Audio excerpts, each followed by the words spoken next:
Cette semaine, à la météo du marché, au marché public de Longueuil, on parle de la cerise de terre. Bonjour André. Bonjour Christian. Comment a été la production cette année? Bien, la production a été relativement bien. Par contre, au mois de juin, on a eu un mois de juin très froid, principalement durant les nuits, ce qui fait qu'on a pris un peu de retard au niveau des récoltes.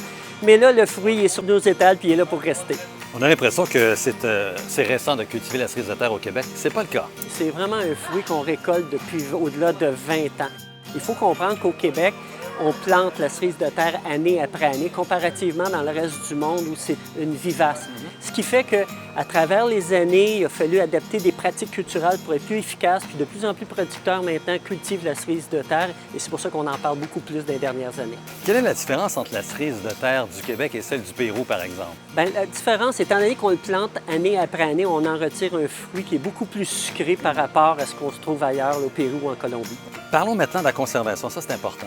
Oui, bien, la cerise de terre fait partie de la famille des tomates. Fait que pour une bonne conservation, il faut le conserver dans un environnement frais et sec, non réfrigérateur si on veut la conserver le plus longtemps possible. Et c'est disponible jusqu'à quand? Jusqu'à la première semaine d'octobre, deuxième semaine si la température le permet. Et évidemment, pour l'apprêter, ça demande des bonnes recettes. Bien, quand on parle de fruits qu'on connaît moins ou de légumes qu'on connaît moins, je pense que mangerquebec.com, c'est le rendez-vous pour des bonnes recettes. Qu'est-ce qu'on mange la semaine prochaine? Le poivron de couleur. Merci André. Merci Christian. À la semaine prochaine.